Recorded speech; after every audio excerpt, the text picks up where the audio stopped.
So let me ask you something, Tim. When was the last time you said yes to something that in the moment, every fiber of your being was screaming, no, no, no? Oh, okay. That brings up actually some bad memories for me. No, I didn't mean it that bad. I'm sorry. So I can't think of a business example right now, but I have a very, very clear example from my personal life, and that was the wedding ceremony for my first marriage. Oof, I know. I had this really, really strong internal struggle with getting married that day. It wasn't just jitters. It was like a really strong connection to a very bad feeling. I knew that it was a bad idea to say I do, because it was very clear to me that it wasn't going to be the best decision for me. Oh, man. God. Sorry. Is that just too dark? No, it's a crappy way to start out our podcast, though. It's real. It's real. Yeah, it's real. But I'm sorry to drag up those nasty memories. I just thought you'd say, oh, yeah, I made this business decision where I said yes, and I really wanted to say no, but no, you said yes on a marriage. Okay. With that, our guest today, Sunita Sah, argues that when we say yes to something, we would really be better off saying no to.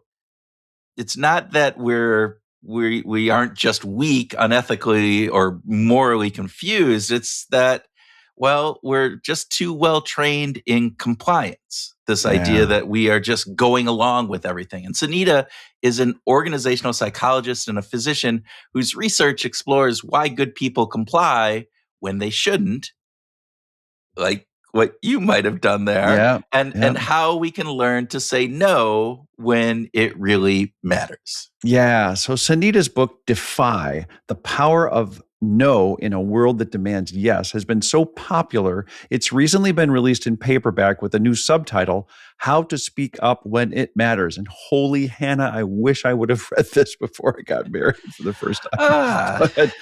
But it also makes a lot of sense to us because it's not just about speaking up all the time. It's about choosing the right times to give voice to your concerns. And the fact that it's being released in paperback really tells us something, that how much Sunita's message is resonating with a lot of people right now. Yeah. So in my conversation, since Tim had a sudden internet outage at his home, again, you should have said no to that, but there you go. So Sunita and I dove into some really cool conversation, including conversation about Stanley Milgram's shock experiments and conflict of interest disclosures that actually, not what we would think, can increase compliance in not such a good way. And we also talked about something Sunita calls insinuation anxiety, that subtle but powerful fear that if we say no, we're implying someone else is untrustworthy or incompetent or biased. And that's powerful. It's really tricky stuff, isn't it? So all of this explains why we nod along with mechanics and doctors and bosses. I mean, they're authority figures that we tend to rely on for information, even when we disagree. And sometimes we go along with friends when we really shouldn't. Yes.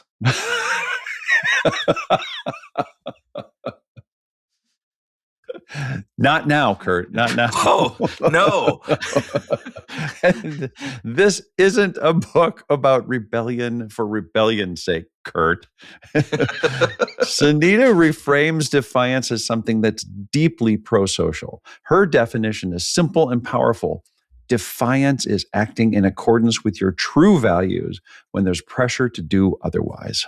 Yeah. So Sunita and I explored her 5 stages of defiance, starting with that uncomfortable tension that you get in your stomach, moving through vocalizing concern, and ultimately reaching action. And she makes a really good case that defiance isn't a personality trait, that it is a practice. It's a skill. It's something that we can all train ourselves to be better at. Absolutely. She also introduces the idea of a true yes and a true no, and why compliance is not the same thing as consent. I want to say that again. Compliance is not the same thing as consent. Yeah. And if you've ever wondered why disclosing a conflict of interest can sometimes make people more compliant instead of less, Kurt and Sunita will unpack that too. Welcome to Behavioral Grooves. I'm Kurt Nelson. And I'm Tim Houlihan. And we encourage you to sit back and relax with a warm pour of healthy defiance and enjoy Kurt's conversation with Sunita Sah. Yeah, that's good.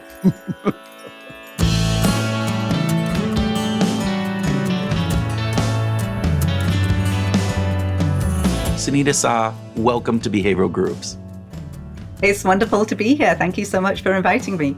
Well, we are excited, or I am excited to have you. As people probably hear from the intro, Tim wasn't able to join us. He had some internet kind of shenanigans that were going. But Sunita, regardless of that, we are going to start with our famous speed round, 4 short questions with some, hopefully, maybe not hopefully, just some answers that you get. So the very first one is, would you prefer to learn a new language or a new instrument?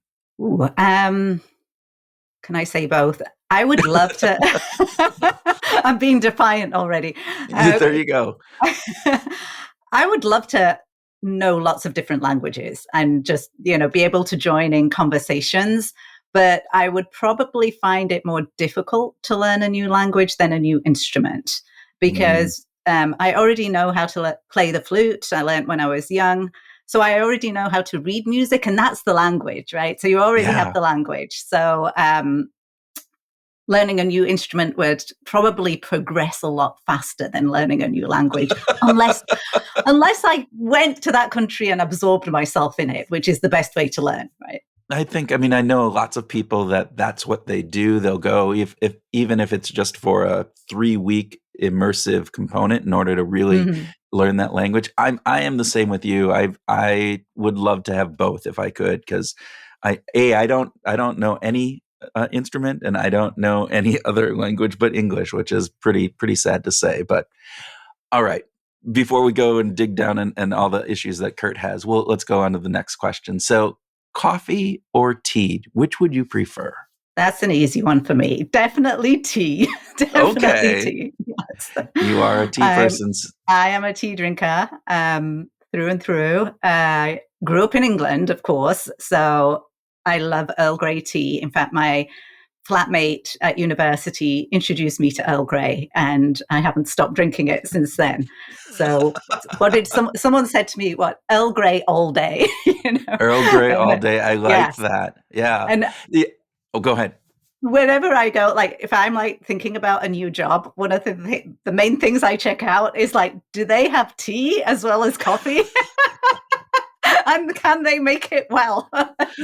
Can they make it well? Are you very particular about how long it needs to steep and all those components? I'm if you go to a restaurant, I would like them to use boiling water and put the tea bag in immediately instead of coming out with lukewarm water and a tea bag in hand. We have had guests who they are very particular about how long it goes and exactly how and various different components of it. And I've always been I am a equal opportunity on coffee and tea. I love both of them, but I've not been indoctrinated, I think, like many of our English guests have. So I think I love my tea. There. I really do. And now hotels are moving the tea and coffee into the lobby, which is, really awful for me because I like to have a cup of tea first thing in the morning. And it's I need to get dressed and go down to get my cup of tea. That doesn't work. All right. Next question. Would you rather live in a 35-year-old body with a 95-year-old mind, or live in a 95-year-old body with a 35-year-old mind? Wow. Does the 95-year-old mind, is it still sharp and it has all the wisdom? You can maybe make that determination if you go. Yeah, I'm deciding on that, right? The best mind with all the wisdom and the knowledge of a 95-year-old, no decay whatsoever. did you say 35-year-old body? 35-year-old body. Yeah. Yeah. Yeah. It's really interesting. Again, we get lots of people on that question, and it comes down to, well, how fit is that 95-year-old person? Can I still get around and am I mobile versus, the other, way around of all of that. So, all right. Last of our speed round questions, Sunita. Are the risks of defiance greater for those who do not hold power than for those who do in general? In general, I would say yes. And, power, it depends how you define power, but those in more dominant positions, more status, more power, definitely the risks are higher for those that don't have it. Yeah. Yeah, and we'll get into that because I think that was an interesting part of your book. And so we are talking with Sunita Sah about her new book, Defy, The Power of No in a World That Demands Yes. Fantastic read, by the way. As our listeners know, when we have lots of little dog earmarks in the book, it means that it's a really good book. So lots and lots of those, lots of underlines as we're going through. I wanted to start with this. You open the book with I don't know if it's a new definition, but a definition of the word defy. And you have it as to act in accordance with your true values when there is pressure to do otherwise. So, can you talk a little bit about that and expand upon that for people? And then how did you come to that? What was that whole component there? Yes, I think from childhood, I've been fascinated by compliance and defiance and what that single powerful word defy actually means. And that's because I had a masterclass in compliance growing up. My name, Sunita, even means good in Sanskrit. My dad told me when I was little, and I tried to live up to it because what does being good actually mean? It means being polite, doing as you're told, obeying, listening to teachers, all of those things. So we start equating compliance with being good and defiance with being bad. And that got me thinking quite a lot. And when I saw some of the problems with compliance, it made me wonder, is it sometimes bad to be so good? And what do we actually sacrifice by being so good, so compliant all the time? And after lots of research and observation, I came to this revelation that we have misunderstood what it means to defy. Because we think defiance is such a negative connotation to it, we don't speak up when it matters. We go along with things that we shouldn't. And we don't say no when we should. And so that is what led to this new definition of defiance, that going against the Oxford English Dictionary, even though I grew up in the UK, where they say defiance is challenging the power of another person boldly and openly. I think this idea of confrontation or aggression or it being loud and bold, it doesn't need to be like that. Defiance is simply acting in accordance with your values, especially when there is pressure to do otherwise. And so we reframe it from this kind of negative, rare and risky to something that's actually positive and meaningful and accessible and even pro-social. Yeah, and that's what I loved about that, the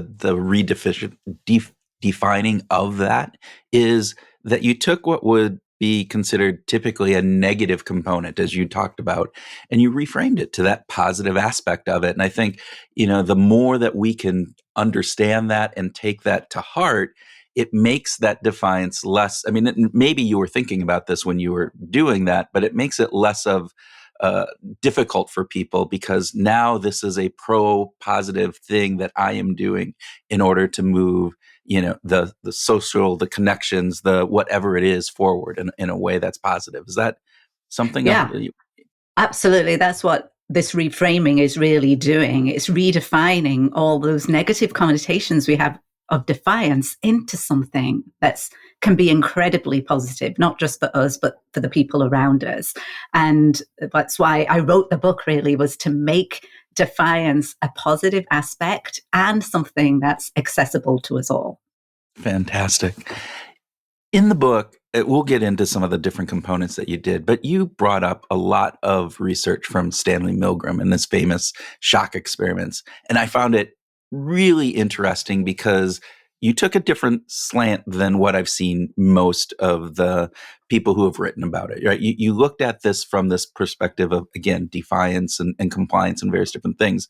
But for our listeners, could you quickly overview Stanley's experiments? I know most people are probably familiar with it, so just a big picture overview for those. But then what do we need to take away from those experiments when you think about defiance? Sure.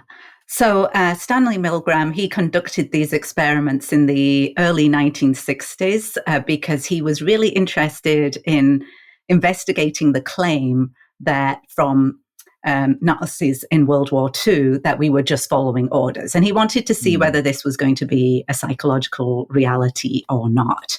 And so he advertised for people to come in to take part in an experiment, which was really kind of a learning experiment or a memory experiment, and to see whether sort of giving people some kind of physical harm would increase their learning.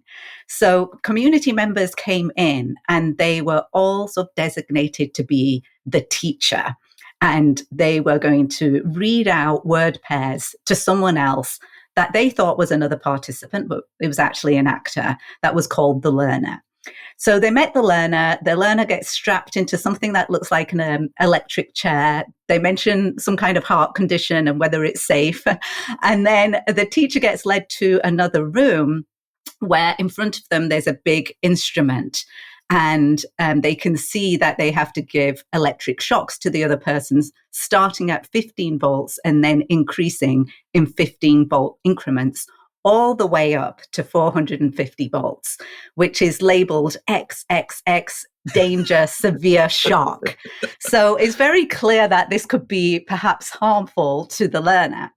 Now, the teacher has to sit there and read out these word pairs. If the learner gets it wrong, then they start giving the shocks, moving up. If they object, and the learner does object them himself, so he will shout out that he's had enough, he wants to get out, he'll thump on the wall, he'll mention his heart condition, and at a certain point, he'll stop speaking. And so that kind of silence could indicate many different things. Yeah. And Milgram was interested to see whether at what point people would defy, so be the defiant subject and stop listening to the experimenter telling them to go on, or would they be obedient? So even now you can see this little bit of reframing of defiance as being a good thing, right? Not causing harm to another person. The experimenter had 4 prompts. So if the teacher did object, they would give prompts such as, please go on. The experiment requires you to continue. It's absolutely essential that you continue. And the last one is, you have no choice. You must go on. And the prediction from psychiatrists was that most wouldn't continue after about 150 volts. Maybe 1 in 1,000 would go all the way up to 450 volts. But what he found was that every single participant pulled the lever for 150 volts. Every single participant pulled it for 300 volts, and 65% went all the way up to the deadly 450 volts. Yeah, it's quite interesting from that perspective that the prediction by Stanley himself, as well as many of the other researchers, were there's no way possible that these people are going to go beyond this to a certain degree outside of, the occasional psychopath that we would get in as part of this experiment. And that wasn't what they found. And that, I think, that was one of the big kind of insights that we have. But I think you also brought an interesting piece in here, which is that, that the people who were doing these experiments, who were the subjects in this, the teachers, so to say, they didn't just readily go up to 450. There was this hesitation. There was this, as you noted, that they said, what was it here? You noted these obedient people were trying to defy, but they didn't quite get there. That was a quote from the book. And can you elaborate on that? Because I thought that was just really well said. Yeah, absolutely. So what Milgram, he was surprised. He even referred to these participants as moral imbeciles. He couldn't believe that so many went up to 450 volts. But he also noticed that a large proportion of the participants exhibited some sort of nervous laughter. They were sweating, they were swearing, they were objecting. And so these were not people who were in what Milgram calls the agentic state, which is where you've abdicated all your responsibility, you've given it to someone else, and you're just acting in accordance to what they want. These are the people that actually felt quite a lot of tension. They didn't want to be doing this, but they didn't actually know how to defy. They didn't have that skill set. And so I was really fascinated by not just the fact that 65% went up to 450 volts, but about the people that actually defied. What was it about them that allowed them to be able to say no and continue to say no over those 4 prompts to get out of harming another person? So, Sunita, what did you learn from those people that did resist, that did defy? What were the insights that you gained? So there were a couple of people that stood out for me. One was someone who was very knowledgeable about engineering and knew what these volts would actually do to another person. It also actually lived through World War II. And so he was fascinated by this after he learned what the experiment was about. And he stopped somewhere around, I believe, 200 volts or 220 volts or something. And he was taking responsibility. He managed to stop because he was saying, I know what this harm is going to do to another person. So he had the knowledge and understanding at that point, and he was able to defy. The other person that was able to defy that stood out for me was a priest. So somebody who had spent a very long time thinking about their values of not harming another person.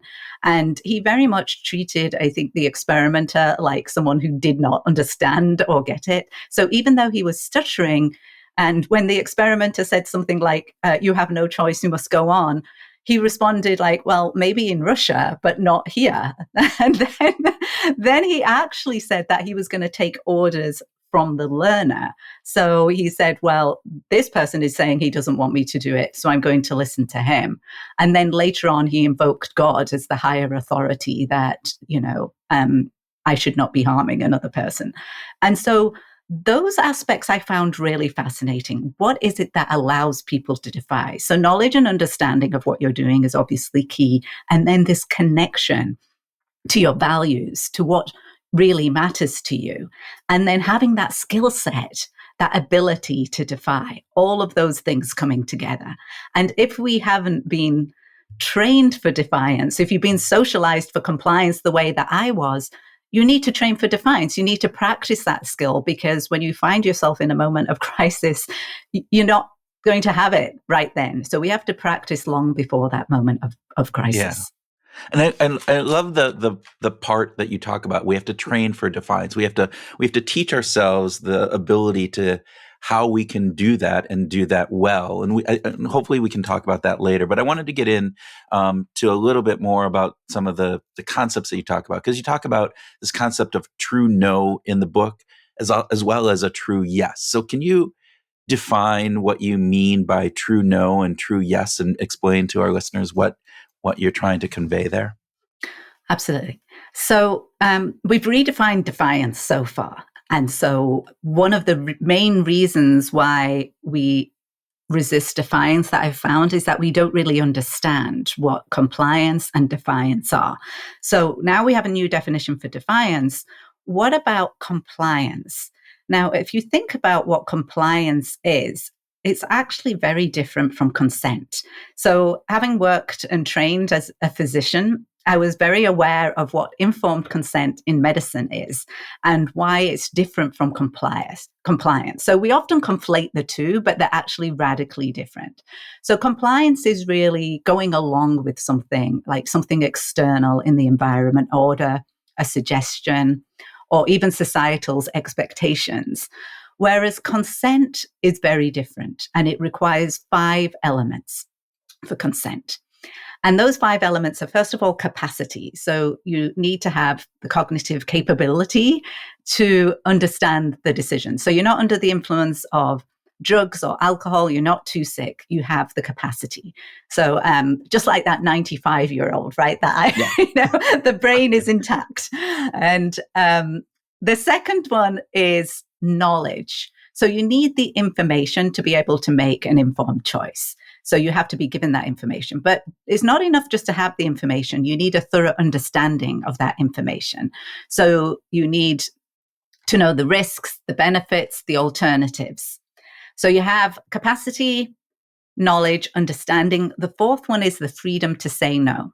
Because if you don't have the freedom to say no, then that's merely compliance. It's not consent. And if you have those 4 elements, the 5th element is your authorization.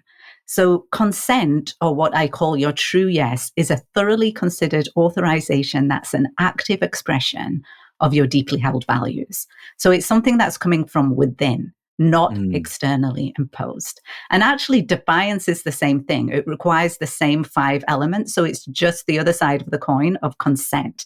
And that's your true no. And again, those 5 elements must be present. It's interesting when you talked about that, because you talk about the understanding part, and you talked about the gentleman in the Milgram experiments who was the engineer and understood the voltage and various different things probably better than most people did. So it was a component of that probably helped in that. Is that where, would you take it to that level? Oh, yes, absolutely. So that aspect, if you don't have the knowledge and understanding, then you don't know whether that's your true or no or not, right? Because you could be acting on false information or not enough information, which is a problem these days to really figure out, like what our true yes and our true no is, because, it comes back to what information do we trust, how much knowledge do we have, and do we truly understand it? Yeah. And I think it's a really important part for all of our listeners to be thinking about, because too often we get that surface level, and so it's presented to us. I mean, again, Milgram in his experiments didn't go into a deep explanation around what the voltage meant or what that would do to a person's body, and so you had to make some assumptions about that. And I think we often do that ourselves, and that makes it more difficult to either have that true yes, as you talked about, that consent, or that true no of saying, no, this is against, the values that I hold true. Is that, again, don't want to put words in your mouth, but would you align with that, or am I off base there? Yes. I mean, what Milgram did, which was quite clever, was that, he did have the participants, the teachers, sort of feel the 15 volts, so they could, and it does give like a bit of a sting, kind of ouch kind of thing. So they could imagine what 450 volts would be.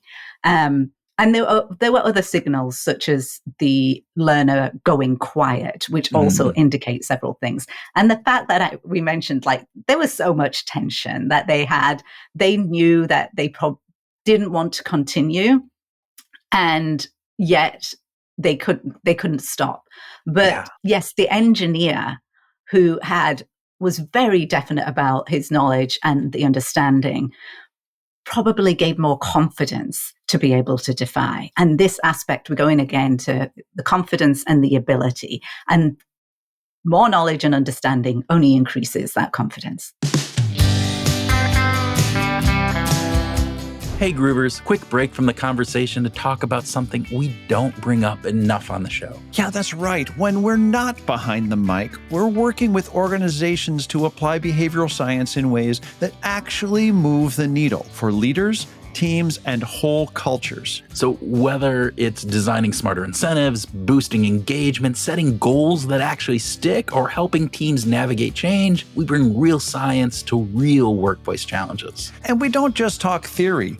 Our approach blends research-backed insights with hands-on strategies that drive results. Now, we've seen small behavioral shifts lead to big wins in Fortune 500 companies and scrappy startups and even in mission-driven nonprofits. Yeah, and we bring the same curiosity, creativity, and care to our client work that we bring to every episode of the show. Really, I think people might want more than what we bring to the show. You probably have a point there. You're probably right. Okay, so we'll bring more care and creativity to our work with you and your teams than what we do on the show. Yes, more care. So if you're ready to build stronger motivation, better team dynamics, and maybe even make your workplace a little more groovy. Yeah, reach out to us. Grab us on LinkedIn or Facebook or just drop us a line. We'd love to help you and your team find your groove. One of the most fascinating parts that I thought of for myself for the book was you did some work on conflict of interest and how that makes us feel, but also the impact that it has on our compliance in some counterintuitive ways. So can you talk about that, particularly about what your research kind of showed for some of that? Yes. So where this is very relevant to both compliance and defiance is so these pressures that we have to go along with other people. And one of the psychological processes that I uncovered with my collaborators is what I call insinuation anxiety. Yeah. And this I describe as a distinct type of anxiety that arises when people start worrying that their non-compliance with another person's wishes is going to be interpreted as a signal of distrust. So it's going to insinuate that the person is not whom they appear to be or should be, right? And this increases the pressure to comply.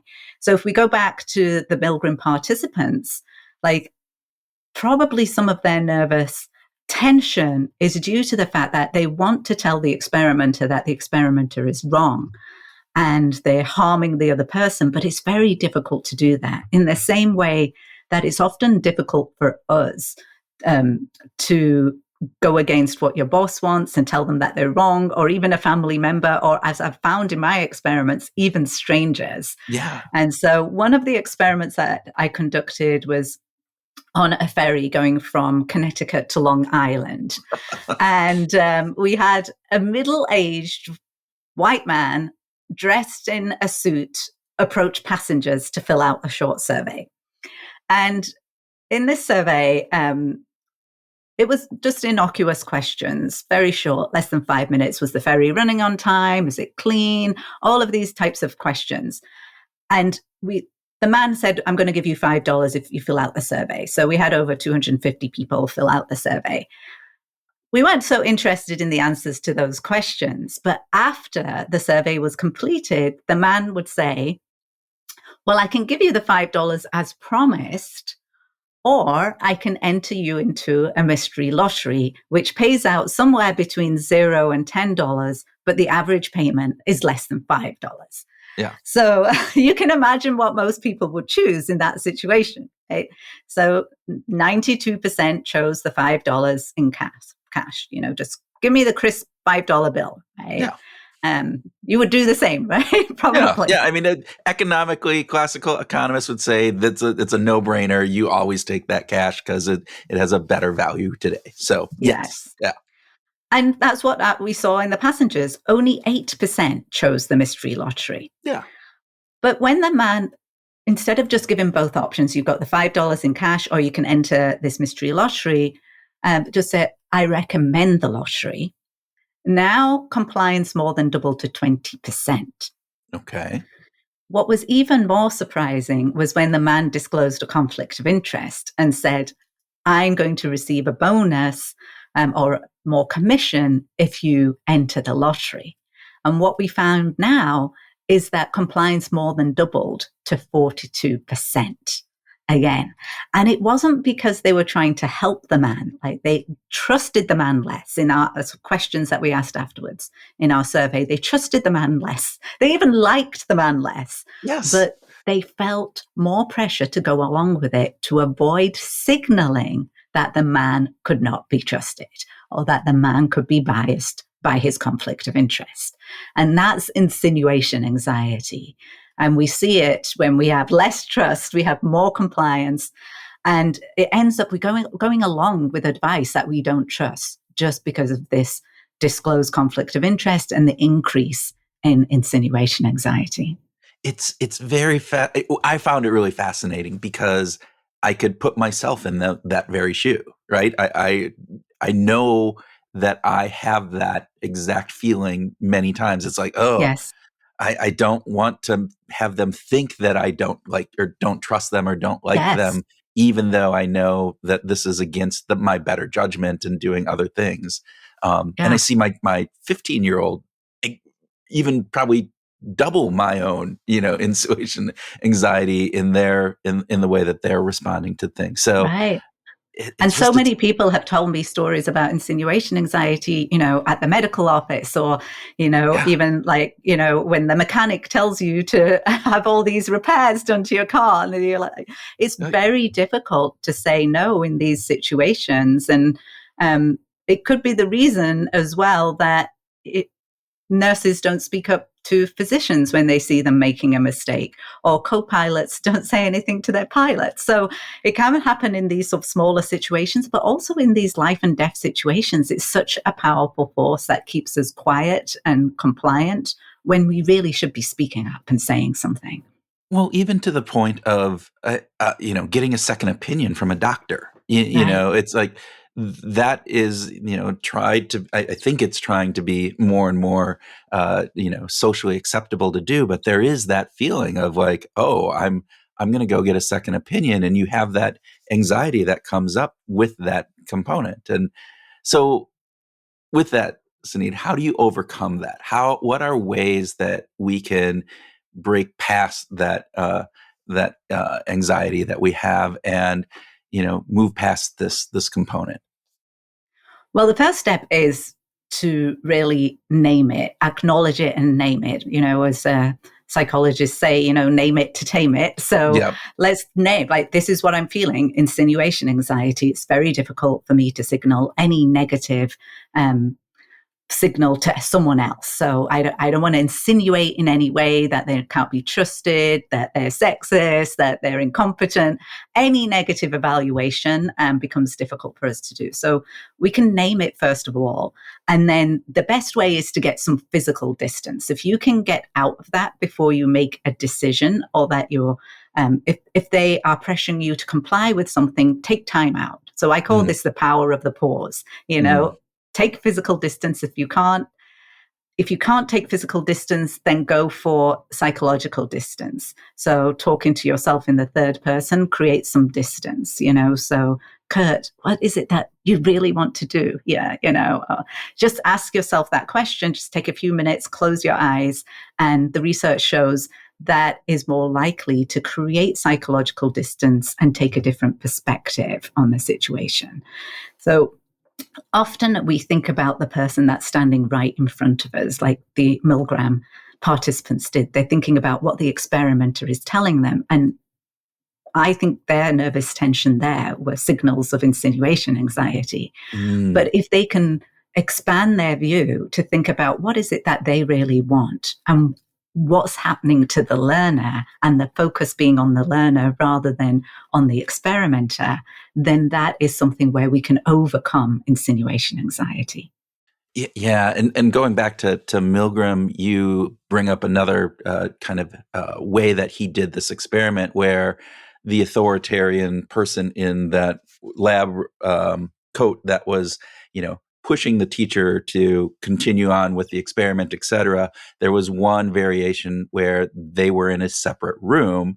And again, there was much more readily people not going all the way up. Is that correct? Am I getting that right? Yes, that's absolutely right. So when the experimenter gave orders by telephone rather than actually being in the room, we saw the level of compliance go really quite high, I think to around like 80%. It's quite shocking, can I say, that it went quite high, and that was because what was fascinating about that was that some of the participants were reassuring the experimenter that they were increasing the electric shocks, but they were actually just giving the 15-volt shock over and over again. So this is what I call quiet defiance, in that you're not publicly saying no to anyone, you're not confronting them, but you are acting in alignment with your values. And there's a time and place for that. Yeah, and let's get into that, because you had different levels of defiance, and quiet defiance was one of them, and various different ones. Can you kind of talk through that spectrum, or that gradation of the different types of defiance that you had? Yes, absolutely. So first, typically I have these 5 stages of defiance that people go through, and then there's some different concepts that people might feel. So if we think about so first of all, the 5 stages. The first stage is tension, right? That feeling that I'm talking about. And what's really interesting here is that people tend to do one of 2 different things. One is that you can actually really lean into that tension and think about, what is it that means, right? What does it mean to be feeling that? Why does this tension, and it might manifest for people in different ways. Like some people, when they know that they want to defy, they get a dry mouth. Some others get a headache. I feel some kind of stomach unease, so people might feel that tension in different ways. And it's really important to get familiar with it. And I'm not talking about a gut feel. I'm talking about this tension we feel between 2 forces, what we think is the right thing to do and what somebody else is expecting of us in that situation. And so the second stage is to really acknowledge it and not disregard it, not be like, I've got to push past this, it's probably fine, the other person knows best. Don't do that. Acknowledge it, which is the second stage, right? Acknowledge it to yourself. And then the third stage, which is actually quite a critical stage, is vocalizing that to somebody else. Right? So escalating, vocalizing to someone else that you don't feel comfortable with this, or asking some clarifying questions like, what do you mean by that? Have you considered this? And in this stage, you can still be in a subservient position. You're just clarifying and saying that you don't feel comfortable. And what's fascinating about this stage is that the research shows if you can just get to this stage, you're much more likely to get to the final stage. And why is that? Well, first of all, you've said this out loud now. And so you've changed the environment a little bit, which is a good thing in itself. But also it's really hard for you to go back in time and say that you were fine with it to begin with, right? That cognitive dissonance is just going to be too much. So just saying that you're not comfortable with it is a great thing to do. And also you might have changed how somebody might react as well in that situation. Now, the fourth stage is where you say you cannot comply. And it's important to be able to stick to that, just not, go back to the other stages if more pressure comes on. Is your threat of non-compliance. I don't want to do that. I can't do that. And then that final stage is your act of defiance. And what's great about that stage is that tension that you felt in the first stage. If you can get to stage 5, it just melts away. It dissipates. And so it's more joyful, it's more honest, you're living in alignment with your values. And I can't highlight that enough, because if we think we can just disregard our tension at stage 1, it comes back. And then we feel regret, we feel resentment, and it builds up. And that has a tremendous cost on us if we're doing it over and over again. So we might not go through every stage in step. It might not be linear. We might go back and forth. I've toggled around stage 2 and 3 quite a lot when I was learning how to defy.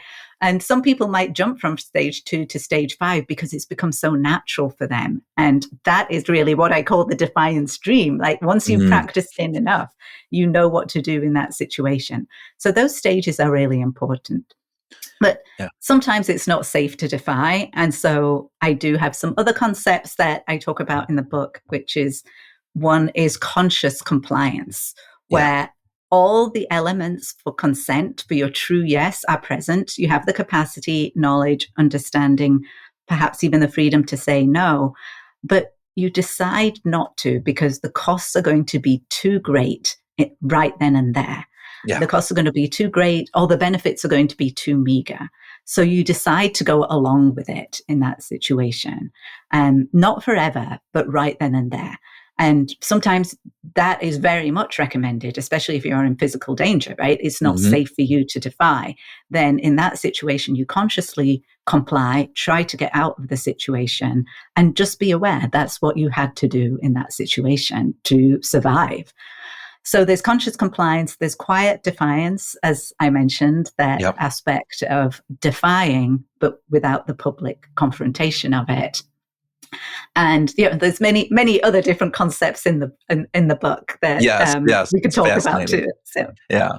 Well, I know we're getting near the end of our time together. I did want to talk a couple more things, and one of them is just you end the book talking about moral mavericks, and I found again really interesting concept. So what is a moral maverick, and how do I become one? So a moral maverick is someone who is learning how to defy or has learned how to defy and can speak up and act when it matters. And we're all aiming to get there. We are using defiance as a practice. So what I really want to emphasize is many of us think of defiance as a personality trait, and that, especially like me, I had a self-concept of being very compliant, and defiance is something for other people. It's not for me, it's for other people. And this is a myth. If we think about defiance as being loud and angry and aggressive, or even if we think about it as being heroic or superhuman, then we think it's out of reach for us. It's not for us. But you don't have to be brave even. You don't have to be a superhero. You don't have to have a strong personality or be larger than life to incorporate defiance in your life. We can all do it in a way that's more natural for us with far less angst than we used to have. And so knowing like what's more natural for you, the way that you can defy that feels easier for you, is what we have to learn. And how do we get there? We get there with practice. And so we start anticipating the most common situations that we might face that we have to defy, because often we've been in situations and we wish we acted a particular way, and then we regret not doing that.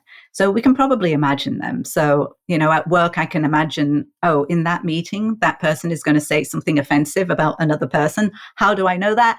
Because it's happened in every meeting that we've had in the last History's repeating itself, yes. Right. But this time we could just ask them something like, what do you mean by that? And that simple statement has changed the water in which everybody else is swimming, because you've put it out there, and that person might change, they might not change. That doesn't matter. They might think twice about doing it in front of you again, or with other people that are there present in the room. You might find allies in the other people in the room too. So you've changed something. And this comes from this anticipation, visualization, and then role scripting and practicing over and over again. Because the only way to change our neural pathways is to actually do the behavior, not intellectually know about it, but to actually do it again and again. You talk about values as well, and really how important understanding yourself is in that process. And there's, so I want you to talk about that. And then there's a quote that I'm going to talk about, because I found it really, really just well said and beautiful. And we'll get to that after this. But can you talk a little bit about knowing yourself and the value aspect of this? So values are really important, because I have like what I call the Defiance Compass, which really helps us figure out, is this the right time and place to defy? And it starts off with like actually knowing yourself. Who are you? Who am I? What are my values? And this research on values is really wonderful, because most people don't think about their values unless they're explicitly asked to do so. And what's nice about writing it down and clarifying our values is that once we have that, again, the research shows we're more likely to act in alignment with them. And that's one of the biggest things we have. Like if you hear in conversations people saying, that wasn't me, or, well, if you're acting in that way, it does become you if you do it over and over again. So how do we decrease the gap between who we think we are and what we actually do? Because often that gap is enormous, right? We wish we'd acted a certain way, but we don't actually do it in the moment. So think about what your values are: integrity, compassion, equality. When I ask my students, they come up with some of the same values all the time. It almost seems universal in a way, the things that we think are really important in how we want to behave on a daily basis. And so then the next step is about assessing the situation. Is it safe for me to speak up? Will it have positive impact? The last question in the Defiance Compass is, what does someone like me do in a situation such as this? And here, this is really connecting your identity with action. So what does someone like me, with these values of fairness, equality, compassion, whatever your values are, what do I do in this situation? Because again, that's going to feed right back to the first question, who am I? And so to be able to defy, you really do need to be connected to who you are and what your values are. Well, and I think what you just said ties in beautifully with this line that I found just absolutely brilliant, that was in the book. It was this, and I'm going to quote it here. Values are not situationally dependent, though in practice, acting on them may be. And I think this hits really hard for me because you see that so often. It's like, okay, your values are, they're your values, but the act of acting on those values is not always as simple as we would like it to be. Yeah. I mean, my research has shown me again and again, what somebody believes their values to be is different from how they actually behave. And so what I hope with the Defiance Compass is to decrease that gap. Yeah, it's and again, for all of our listeners, I really encourage you to go out and get this book because it's a well written book. Lots of stories. We didn't get into more than half of what you covered in the book, and lots of just really wonderful stories about people in real life situations, either working and being defiant or afterwards going, oh, I wasn't, and why that was going on. So really encourage everybody out there to go out and get this book. But I would be remiss, and Tim would yell at me if we didn't talk a little bit about music before we ended here. So, Sunita, I have a question. If you were stranded on a desert island, everything you're perfectly fine there. You're stranded for a year, and you only have one listening device, and that listening device can only contain the catalogs of two artists, two musicians or recording artists, whoever, bands, whatever you would like. Who would you want to have as the artist that you pick to be on that listening device? I was so hoping you weren't going to ask this question.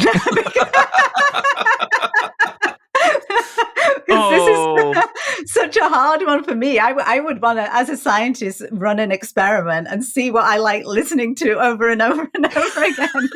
And well, there you have a year to run that experiment. I have a year, right? Okay, fantastic. Why I find this so hard is because it's certain songs that appeal to me more. Like, of course, I have some of my favorite artists and bands, and I talk a little bit about them in the book as well. Yeah. Right? I loved The Cure growing up. Absolutely. I was going to say you mentioned Disintegration, which is one of my favorite albums of all time. Yes. So maybe that would be one of them. But I also I just love different songs from different people. And I actually I did create, when the book came out in January, I did create my own Defiance soundtrack, which is it's on my website. So you can go and have a look at what I've got in there. So there's a little bit of, I think, Pink Floyd, Twisted Sister, The Cure, of course, had to be in there. There's, David Bowie. There's just lots of different artists. And if I could just take like a playlist of songs, that is what I would like. Something kind of upbeat, something I could dance to as well. If I'm alone on this desert island, I want to be able to dance. It is fascinating. We've had, a number of people who have talked about and again, we often get people who oh, I need to have two different styles. I need to have one that's more, introspective or moody and different pieces, and then that upbeat piece. But there are a number of people who talk about, I just need something that I can dance or move to that, gets me going and has that upbeat kind of component to it. So I think there's something there. Yes, I think definitely. I did think about that, but being on an island, if you're on your own, there's so much time for introspection, and there's also a lot of calm, right, and nice sounds of nature. So that's why I'm going for upbeat. Yeah. Well, I would say, if you took The Cure, you're going to be introspecting right there. Oh my gosh. So yeah. Which might not necessarily be the best alone on an island when you're sitting about thinking there, all those things. But it takes me back to my happy days, right? So yes, that's nice. It is. It does. It takes. My roommate had a huge wall-size poster of Boys Don't Cry when we were there, and Robert Plant with the big Robert hair Smith and the guitar. Is very wise, I have to say. Yes, very, very wise, and even I saw them in concert they just came out like last year, I believe, with that new album, which was again a fantastic. After 10, 15 years of not releasing any new music, it was just again deep and wonderfully wise, and again responding to the environment and the age and the world that we're living in now versus what it was in the 80s. So it's fascinating. Sunita, this has been absolutely wonderful, and thank you so much for being a guest on Behavioral Grooves. Thank you so much. I very much enjoyed it.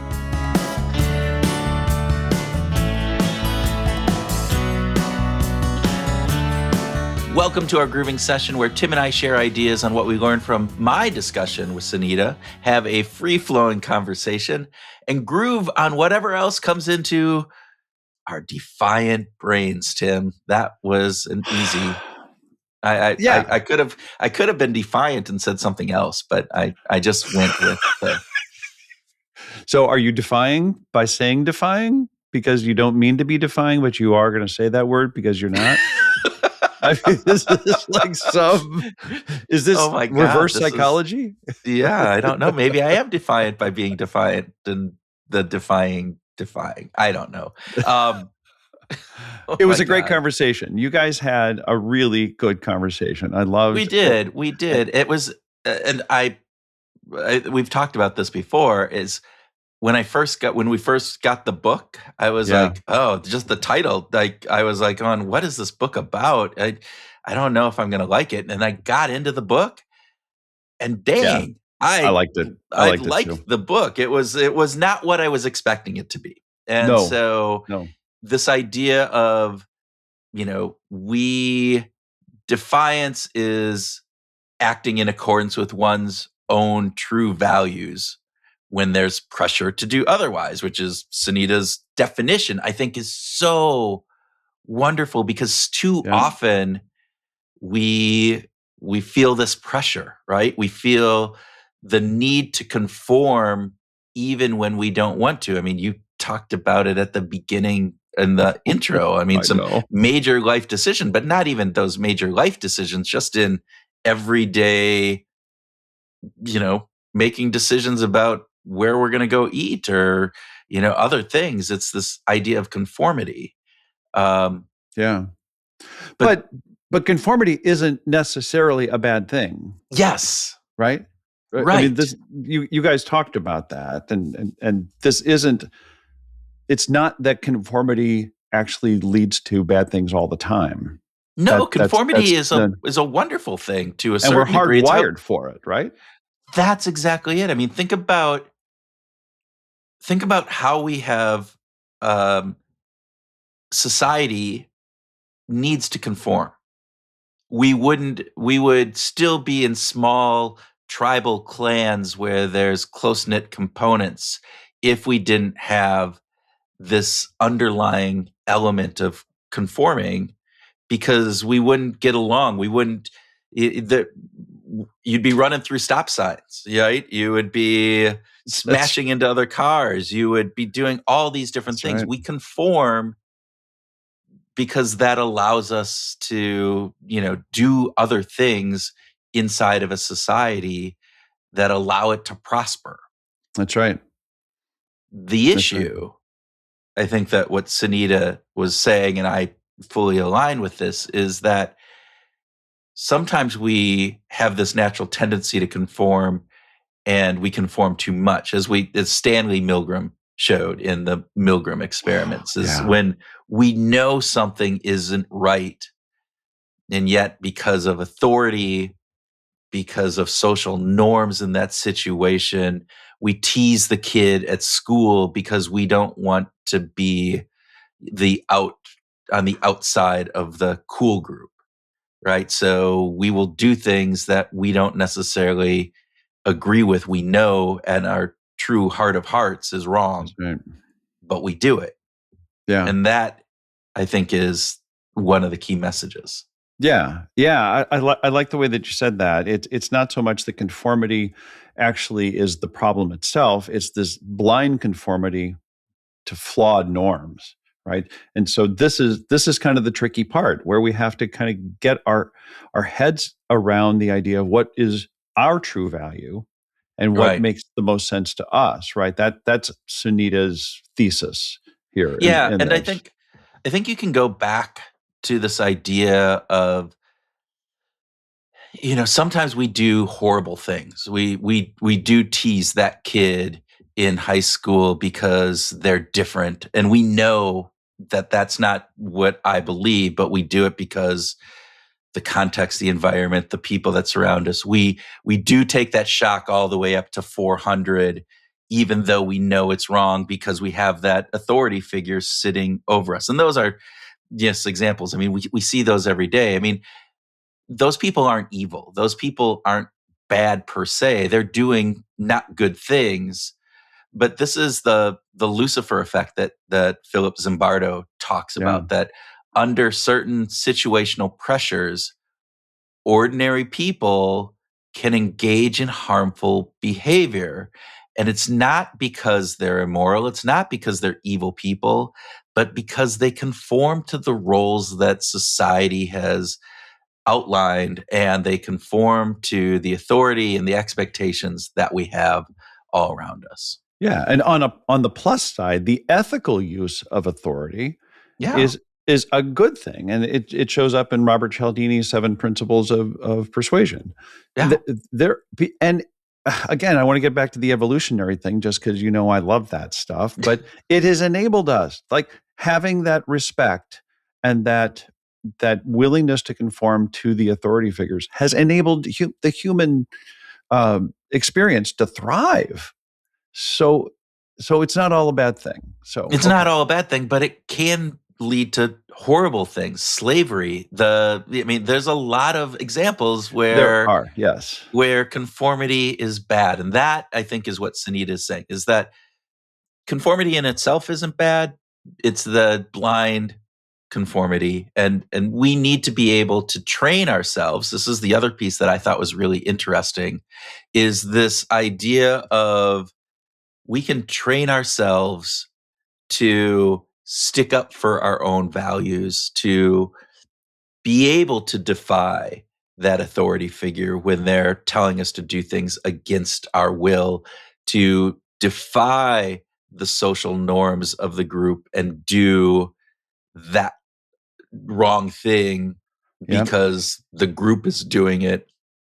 We don't have to comply, right? And I think that's compliance and conformity are two different things. I think that was the other thing that Sunita said. That is a brilliance. Compliance and consent are two different things, and I think that is really, really great to remember, because sometimes I certainly am aware of it in my own life where I went along just to go along. Yeah. When there are social situations where where I was justifying it. And Sunita's message about saying, hey, who are you? Like, who am I? And what does it mean to me? Like, getting in touch with my own values. I love that. I love that you guys explored that in your conversation. I guess, and I think that's a really key piece, because this is something I truly believe. Most of us do not do a deep introspection of what our values are. Yeah, because it's hard. It is hard. And if you ever try doing it, it leads you down rabbit holes. You go, oh, I could do that. It could be there. It's just like, there's a fantastic exercise, and we use this in some of our behavior shift products, where it's like a list of 60 some value word statements that, I want, and so you're supposed to circle 10 of them that most align with how you feel. And in doing that exercise, every single time I want to circle 20, 30 of them and so then you have to pick, all right, of these, which are more resonating with who I truly want to be in the future. And it's hard, because in any situation, any of those could probably pop up. And if we don't fully really align with and understand those values that are most important to us, we have the tendency to be able to go off in different ways. So. Right. Excellent. Okay. Again, back to your conversation with the amazing Sunita. What else did you want to talk about in our grooving session here? I think there's this part where there is this element where we don't necessarily know the negative ramifications of some of our actions, and going along with the norms up front, that conformity feels neutral until that harm accumulates. So the accumulation effect of that is kind of that. I think that's a scary thing, right? That it can just be small things, and that those small things can add up over time. Yeah. So this gets to, again, that compliance versus conformity, right? Sunita talked about true yes and true no. Oh yeah. This was good. I thought that was a really interesting piece of this, because if it's not a true no or not a true yes, that's the gray area. And those were some of those pieces that, in and of itself, that one time, that one piece maybe not be bad, evil in the grander scheme of things, but I think it could have that impact later on. And I love how she talked about the 5 elements around consent. Like what does true consent mean? You have to have the capacity, the knowledge, the understanding, the freedom to say no. I mean, if somebody's holding a gun to your head, that's you're pretty coercive. Yeah, right. And you have to be authorized to be able to do that. And I thought the way that she laid that out, both in the book and in our conversation, I thought was really good. And I think it's a really key piece to remember as we're moving on here. Yeah, excellent. What about you? Is there anything, like, you listened to it, and what did you? I did. I have to say that the most important thing that came out of it for me is something that I want to hold off in talking about until the last thing. So because it's that important. But she talked about this idea of having small disruptions to prevent harmful social situations and social norms from gaining momentum, getting into this accumulation effect. This is a really cool idea. Like, it reminds me of that comment that Christina Bicchieri made to us years ago, when she kind of said, "Hey, remember that you're part of the social norm. Yeah. You get to play a role. You are playing a role every day in the impact that you're having on the world." And I lose sight of that all the time. Yeah. And I think Sunita reminded me that my incremental individual actions can make a difference. Now, I might not see them, and they might not be grand or grandiose. They might be really small, but they do make a difference. The point about that Sunita made about training for defiance, to be able to act in alignment with one's true values when the pressure is on, right? It's easy to act in accordance with your values when there's no pressure, when there's not an authority figure looming over you, when there's not this social peer pressure to go along the organization saying we're just doing this a little bit. It's good for us in the long run, when it's not necessarily bad, or it is bad in the long term, right? Those are the times when we need to train ourselves to do the little interruptions, to be able to say, no, we can't just fudge that number a little bit. I know it's not a big deal, but that goes against our values. No, we can't hide this idea that our product has these ramifications of some safety, or the way we produce it causes, additional waste that goes beyond what we're doing. Those are the types of things that we get pressured into saying yes to, and we can rationalize away unless we're teaching ourselves to do that. Absolutely. Absolutely. Okay, here's my last thing. We talk about music with lots and lots of our guests, and we get a lot of answers. And it's not that The Cure hasn't been brought up in the past. It has. We've had guests. But I was not expecting a scholarly PhD who also has an MD, who writes this fantastically, both intellectually interesting and of course it's written really accessible too. I love Defy. She loves The Cure. I mean, there was the enthusiasm in Sunita's voice just blew me away. And then your face just lights up. And I was like, maybe it was a good thing that I wasn't in on that conversation. Well, it's probably, she could have said The Cure, Depeche Mode, yep. a few other 80s alternative bands that I would be able to have a coherent conversation about. If she would have brought up, oh, I really like this jazz musician, or this classical composer, I would be sitting there going, oh, I wish Tim was here. But The Cure, Robert Smith, I can talk all day about The Cure and Robert Smith. And what's your favorite song? And Boys Don't Cry. Did you like the early works? Did you like Disintegration? The new record. Yeah. What about the new record? So the new record, which is fantastic. So anyway, I was very happy that I was able to talk about that, because that was not necessarily the case in many of these instances. Well, it's a part of the conversation that I just loved as I'm listening to it in real time, and it just sort of unfolded in that way. That was just terrific.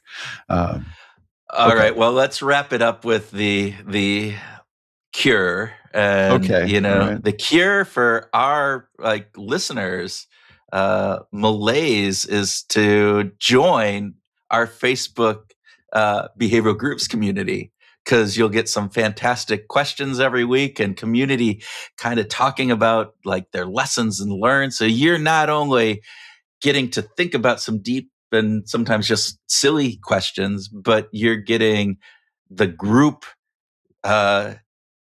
input on this to help you when you're looking at your values and different things. Oh, I could think about it from this perspective because the group is helping me do that. So, and it's a safe place where if you decide that you want to defy and you want to say that doesn't align with how I feel, it's a safe place to bring that up and to not have this big ass authority figure pounding the thumb on you. And by the way, nice segue to get into. Did you like that Cure? I like Cure to that. Yeah. Also, I want to just mention, if you happen to not be getting our Substack every week when a new episode comes out, please subscribe. You can subscribe for free. You can subscribe for $5 a month, $10 a month, $50 a month, $500 a month, $5,000 a month, whatever fits your budget. I want that person who has the $5,000 a month budget for our Substack. That would be nice. Or just our Patreon. We still have a Patreon out there, people. Yes, we do. If you just want to, if you don't really want the Substack and you just want to, support what we do, that would be fantastic as well. So that's right. So with that, folks, I just banged the microphone. How about that? Thank you so much for listening and for being a part of our community. And we hope that you can use some of Sunita's really great ideas on defying and standing up and connecting with your true self as a way to go out and find your groove.